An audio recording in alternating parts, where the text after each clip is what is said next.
আসসালামু আলাইকুম প্রিয় ছাত্রছাত্রী, আশা করি তোমরা সবাই ভালো আছো। আমিও ভালো আছি। আমাদের বায়োটেকনোলজির আজ দ্বিতীয় ক্লাস। আশা করি এই ক্লাসটা করলেই মোটামুটি আমাদের সব আরেকটা ক্লাস জেনেটিক ইঞ্জিনিয়ারিংয়ের ক্ষেত্রে দুইটা করলে মোটামুটি কভার হয়ে যাবে। এটা মূল টপিকস দুইটা, একটা হলো টিস্যু কালচার আর একটা হলো জেনেটিক ইঞ্জিনিয়ারিং বা recombinant DNA technology.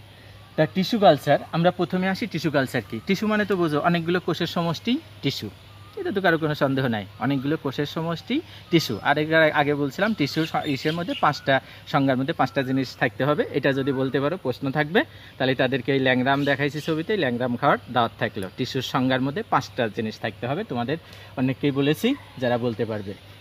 Tissue culture, tissue মানে কালচার মানে চাষাবাদ করা। তা টিস্যু কালচার মানে কি? টিস্যু নিয়ে চাষ করে বড় কিছু বা সংখ্যায় উৎপাদন বাড়ানো, এটাই তো এই টিস্যু কালচার। একেবারে সহজভাবে নাও, টিস্যু মানে অনেকগুলো কোষের সমষ্টি, সেই কোষগুলোকে কালচার করে চাষ করে, যেমন কৃষকেরা বা এই যে আম গাছ, আম দেখাইছি যে একটা আম গাছ লাগাইছে, ওখান থেকে অনেক আম গাছ হয়েছে, এটা আমের কালচার, আম গাছ কালচার, আমের কালচার হয়েছে, চাষাবাদ করছে কৃষকরা, ধান একটা বনে ওখান থেকে অনেক হয়। তা টিস্যু কালচার মানে আমরা টিস্যু অল্প নিব, এটা নিয়ে অনেক তৈরি করব, এটাই টিস্যু কালচার। ঠিক আছে সবাই? এখন এই কাজ করতে হলে একটু আনুষঙ্গিক কিছু লাগবে। যে উদ্ভিদের বিভাজনক্ষম কোনো অঙ্গ, বিভাজনক্ষম অঙ্গ মানে হলো যে অঙ্গর কোষগুলো বারবার বিভাজিত হচ্ছে। যেমন একই পাতিলের ভাত খাচ্ছ, তুমি দিন দিন বড় হচ্ছে, আর তোমার দাদা দাদি নানু নানু দিন দিন আরও কি ছোট হয়ে যাচ্ছে বা কুৎসিত, আর তোমরা আরও সুন্দরী হচ্ছে। তাই টিস্যু কালচারের ক্ষেত্রে বলি যে উদ্ভিদের বিভাজনক্ষম অঙ্গ, বিভাজনক্ষম অঙ্গ বলতে পাতা, এই যে কচি পাতা, কাণ্ড, অগ্রমুকুল। অগ্রমুকুল মানে একেবারে গাছের শীর্ষে যে মুকুল থাকে এটাকে বলে শীর্ষমুকুল বা অগ্রমুকুল, আর এই পাতার কক্ষে যে মুকুল থাকে এটা হলো কক্ষমুকুল। তাহলে সংজ্ঞাটা আবার বলি, যে উদ্ভিদের কোনো বিভাজনক্ষম অঙ্গ যেমন অগ্রমুকুল, শীর্ষমুকুল, কক্ষমুকুল, কচি পাতা, পাপড়ি থেকে বিচ্ছিন্ন কোনো টিস্যু নিয়ে সম্পূর্ণ জীবাণুমুক্ত অবস্থায় উপযুক্ত পুষ্টি মাধ্যমে বৃদ্ধি করাকে বা পূর্ণাঙ্গ চারা তৈরি করাকেই বলে টিস্যু কালচার। আবার এটা প্রাণীর ক্ষেত্রেও হতে পারে, যে প্রাণীর কোনো বিভাজনক্ষম অঙ্গ থেকে টিস্যু নিয়ে জীবাণুমুক্ত অবস্থায় কালচার করে তার সংখ্যা বৃদ্ধি করা, এটাই টিস্যু কালচার। তো এখন আমরা যেহেতু উদ্ভিদ বিজ্ঞান পড়াচ্ছি, উদ্ভিদ বিজ্ঞানের কথায় আসি, যে উদ্ভিদের কোনো বিভাজনক্ষম অঙ্গ বলতে বলছি শীর্ষমুকুল, কক্ষমুকুল, কচি পাতা, পাপড়ি থেকে বিচ্ছিন্ন কোনো টিস্যু নিয়ে সম্পূর্ণ জীবাণুমুক্ত অবস্থায় উপযুক্ত পুষ্টি মাধ্যম যেন তোমরা চাষাবাদ করার জন্য ওখানে সার দেওয়া লাগে, আমরাও এখানে এরকম কিছু পুষ্টি মাধ্যম তৈরি করব। পুষ্টি মাধ্যমে বৃদ্ধি করাকে টিস্যু কালচার বলা এটা হয়। আবার বৃদ্ধি করে পূর্ণাঙ্গ চারা সৃষ্টি করাকে টিস্যু কালচার বলা হয়। তোমাদের আগে এটা আমি এখানে থিওরিটিক্যালি পড়াবো, এরপরে হাতে নাতে যতটুকু পারি এখানে দেখানোর চেষ্টা করবো ইনশাল্লাহ। তো টিস্যু কালচারের সংজ্ঞায় কারো কোনো সমস্যা আছে? উদ্ভিদের বিভাজনক্ষম কোনো অঙ্গ বলতে অগ্রমুকুল, কক্ষমুকুল, শীর্ষমুকুল, কচি পাতা এবং পাপড়ি। একবার কিন্তু মেডিকেলে আইসে যে কোন অঙ্গ থেকে টিস্যু কালচার করা হয়, ওখানে অপশন ছিল পাপড়ি, ফুলের পাপড়ি থেকেও টিস্যু কালচার করা হয়।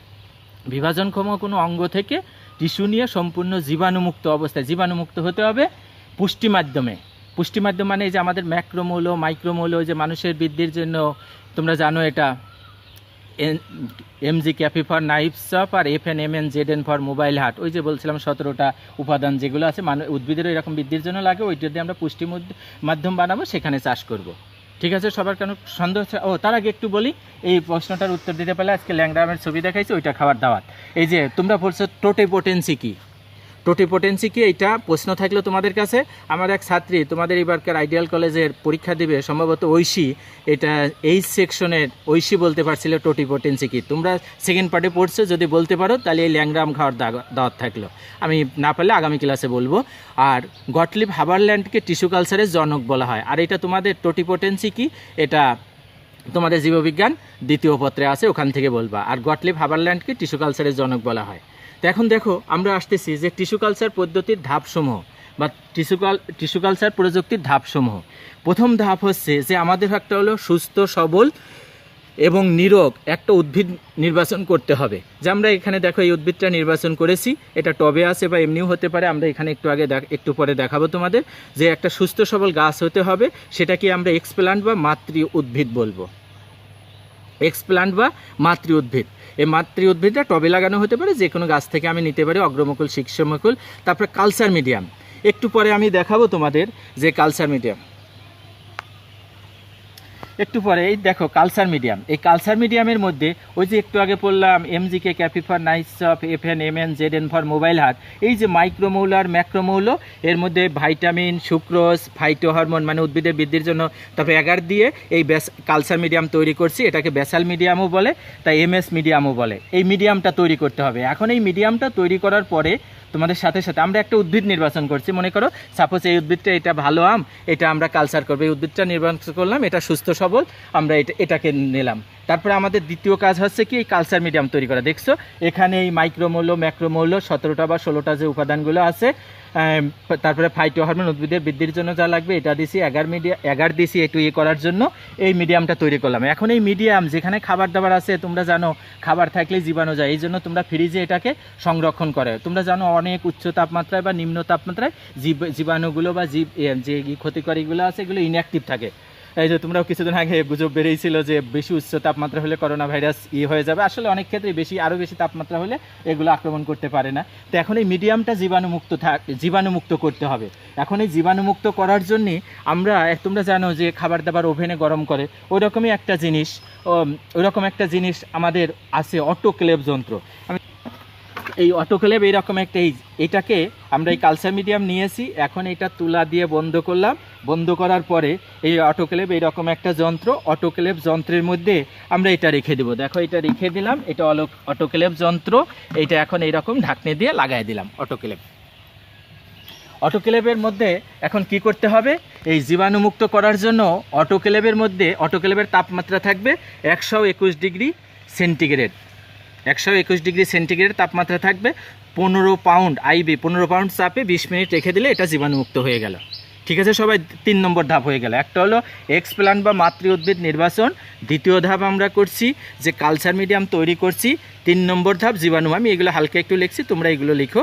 জীবাণুমুক্তকরণ করে, আমি যদি এরকম 121 ডিগ্রি 15 পাউন্ড চাপে 20 মিনিট রেখে দিই, এটা জীবাণুমুক্ত হবে। ঠিক আছে, এখন এই জীবাণুমুক্ত করার পরে আমাদের এটা অটোক্লেভ থেকে এটাকে আমরা বের করব। অটোক্লেভ এরকম হয়ে গেছে, আমরা এই সময়টা ধরে নাও। এখন এটা আমরা বের করলাম। বের করে এখানে নর্মাল তাপমাত্রায় আমরা এটাকে রাখবো। কি, এটা কালচার মিডিয়াম, এটা জীবাণুমুক্ত হয়ে গেছে। এটা আমরা নর্মাল অবস্থায় মনে করো এখানে রাখলাম। এখন যেটা বলি, এখন এটা আমি একটা সুস্থ সবল, তুমি যেটা উদ্ভিদের এক্সপ্ল্যান্ট নিছি তাকে আমার নিতে হবে। এখন নিব, আমার হাতেও তো জীবাণু আছে, আমার এই জীবাণুমুক্ত করতে হবে। তোমরা এখন দেখো যে আমি এখানে একটু দেখাচ্ছি অটোক্লেভের উপরে এই যে হ্যান্ড স্যানিটাইজার। তোমাদের আগেই বলছিলাম যে যারা এই টিস্যু কালচার ল্যাবে কাজ করে এই হ্যান্ড স্যানিটাইজার দিয়ে, এই যে এখন এই যে করোনা ভাইরাসের কারণে এটা আসলে সবসময় ইউজ করা দরকার, কিন্তু মানুষ করে না, দেখতেছো। এটা এই যে হ্যান্ড স্যানিটাইজার দিয়ে আমাকে এটা, আমার হাতও জীবাণুমুক্ত, আমার হাতেও তো জীবাণু আছে, জীবাণুমুক্ত করতে হবে। আমি যেগুলো কাজ করব এগুলো সব আমার ফোর্সেপ, এগুলো সব আমাকে জীবাণুমুক্ত করে নিতে হবে। দেখছো সবাই এরকম জীবাণুমুক্ত যারা এই যে এই পর্যন্ত। আরও একটু ভালো হতে আমার ল্যামিনার ফ্লোটা নাই, একটু পরে টিস্যু কালচারের সুবিধা অসুবিধা বলবো। ল্যামিনার ফ্লোতে এই কাজগুলো করতে হবে। এরকম বক্স থাকে, ওখানে এই পর্যন্ত হাত ঢুকে এগুলো জীবাণুমুক্ত। মনে করো এখানে সামনে ল্যামিনার ফ্লো আছে, কোনো জীবাণু নেই। ঠিক আছে, এটা ল্যামিনার ফ্লোর মধ্যে করতে হয়। এটা হাত এই পর্যন্ত ঢুকে জামা এখানে বের করে এখানে কাঁচের থাকে, এটাতে দেখা যায়। তো এখানে জীবাণুমুক্ত করার পরে আমি যে উদ্ভিদটা নিব সেই উদ্ভিদটাই মনে করো এটাকে কি বলে, এটা আমরা ঢাকা শহরে এটা কিনে খাই। তাই বাড়িতে দেখতেছি এই বাগানের মধ্যে অনেক, সেদিন আমি বললাম সবাই এইটা নিয়ে পরে রান্না করছে। এটা থানকুনির পাতা, থানকুনির পাতা থেকে আমি এইটাকে টিস্যু কালচার করবো। মনে করো আমার ল্যাবে এই টিস্যু কালচার করবো। আমি এটা আগেই জীবাণুমুক্ত করে নিয়েছি, পাতাটাও আগেই। এটা যে আমরা হ্যান্ড স্যানিটাইজার দিয়ে পাতাটাকেও এটা ধুয়ে নিতে হবে।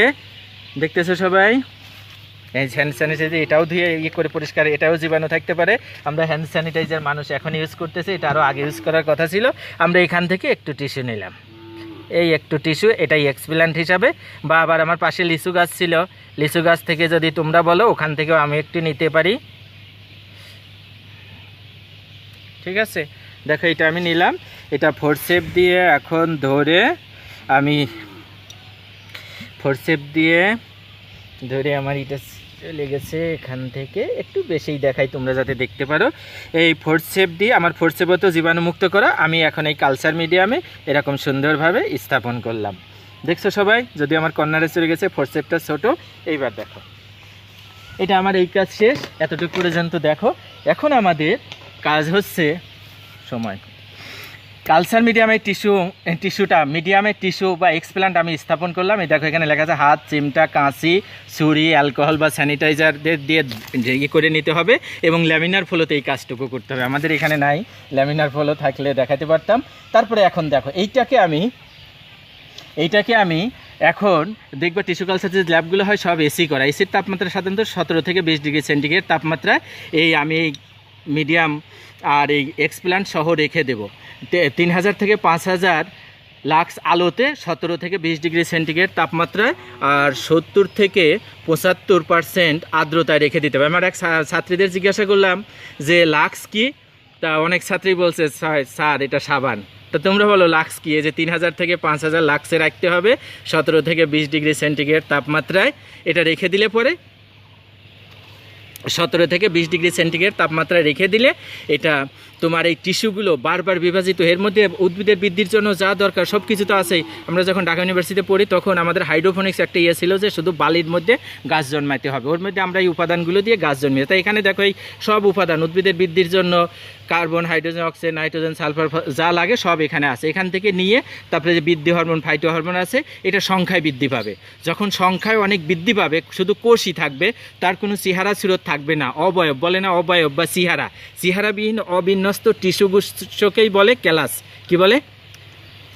একটা ইংলিশ আছে ক্লাস 2 মানে কি জিজ্ঞাসা করবো, আর এই ক্লাস মানে কি, ঠিক আছে? এবং ক্লাসের পরে কোন প্রিপোজিশন বসে এটা কিন্তু মেডিকেলে ভর্তি পরীক্ষা একবার আসছে।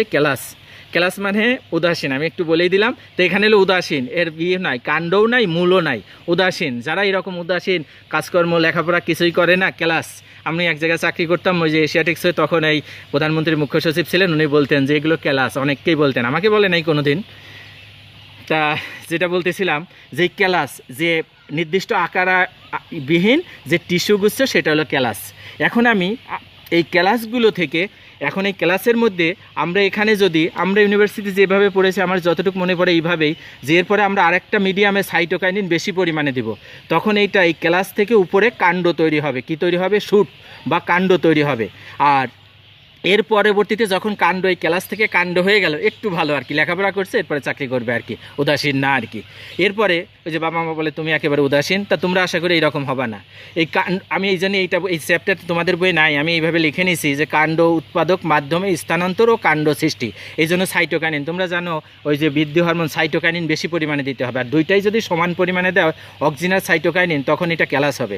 আর যদি সাইটোকাইনিন বেশি দাও, আমার যতটুকু মনে পড়ে, আমার কাছে তো বইপত্র নাই এই গ্রামের বাড়িতে, তারপরে তোমরা হলে একটু দেখে নিও, ভালো বইয়ে আরও দেখে নিও। তারপরে এটা আমরা দেব হলো অক্সিজেন যেখানে বেশি আছে ওই রকম একটা মিডিয়ামে দেবো। মিডিয়ামে দেওয়ার পরে এখানে মূল তৈরি হয়ে যাবে, উপরে কাণ্ড তৈরি হয়েছে, নিচে মূল তৈরি হয়েছে। এখন ওই যে আমাদের স্টেরিলাইজ করা মানে জীবাণুমুক্ত কাঁচি দিয়ে এগুলোকে কেটে নেব, কেটে নিলে অসংখ্য চারা তৈরি হয়ে যাবে। এই চারাগুলোকে আমরা তখন এই যে এটা বড় টব ছিল, এখন ছোট টবে লাগাবো। আর এইগুলো আছে কোথায়? এতক্ষণ পর্যন্ত সব আছে আমার ওই যে 17 থেকে 20 ডিগ্রি সেন্টিগ্রেড তাপমাত্রায়, মানে এসি রুমে আছে। পরে এসি রুম থেকে আমরা এগুলোকে প্রথম একবারেই যদি বের করি মারা যাবে। তোমরা জানো যে বাচ্চা যে 10 মাস 10 দিন মায়ের গর্ভে থাকার কথা, যদি এটা 7 মাসে এসে যায়, তখন এটাকে তোমরা জানো যে ইনকিউবেটরে রাখে। তা আমরাও এরকম, এটা ইনকিউবেটরের বাচ্চা, এটা হতে তো অনেক সময় লাগতো, আমরা অল্প সময় উৎপন্ন করে ফেলছি। এটাকে আমরা এখন ছোট টবে লাগাবো। টবে লাগানোর পরে পরবর্তীতে এইটা প্রথম দিন 1 ঘন্টা ল্যাব থেকে এই যে এসি থেকে বের করে ল্যাবে রাখবো, তারপরের দিন 2 ঘন্টা এরকম করে করে যখন পরিবেশের সাথে অ্যাডজাস্ট হয়ে যাবে তখন প্রাকৃতিক পরিবেশে আমরা স্থাপন করব। তা এখন সময় শেষের দিকে, মনে হয় আজান দিবে, আমার ইফতার করতে যেতে হবে, নইলে টিস্যু কালচারের আর 2টা জিনিস থাকলেও দেখো, একটা বলছি টবে এক্সপ্ল্যান্ট নির্বাচন, কালচার মিডিয়াম তৈরি, জীবাণুমুক্তকরণ, মিডিয়ামে টিস্যু স্থাপন করে দেখিয়েছি, ক্যালাস সৃষ্টি, কাণ্ড সৃষ্টি, মূল সৃষ্টি, চারা সৃষ্টি, চারাগুলোকে টবে স্থাপন, টব থেকে প্রাকৃতিক পরিবেশে স্থানান্তর। তো এখানে এগুলোই তোমরা পড়ো। আগামী ক্লাসে ইনশাল্লাহ এখন টিস্যু কালচারের সংজ্ঞা বলছি, টিস্যু কালচার পদ্ধতি বলছি, আর আগামী ক্লাসে এই টিস্যু কালচারের গুরুত্বপূর্ণ ভূমিকা আর টিস্যু কালচারের সুবিধা অসুবিধা 2টা জিনিস বলবো, বলে ইনশাল্লাহ শেষ করব। আর যারা এই 2টা প্রশ্ন করছি, প্রশ্নগুলোর উত্তর দিতে পারবে লাক্স কি, তারপরে আর কি প্রশ্ন করছি, এই টোটিপোটেন্সি কি, ঐশী পারছে, আর এই সেকশনের এবার আইডিয়াল কলেজের পরীক্ষার্থী। তা তোমরা আশা করি উত্তর দিবা, তাহলে ল্যাংড়া আম খাওয়ার দাওয়াত থাকবে ইনশাল্লাহ। ঠিক আছে, খুদা হাফেজ, সবাই ভালো থেকো, দেখা হবে আগামী ক্লাসে।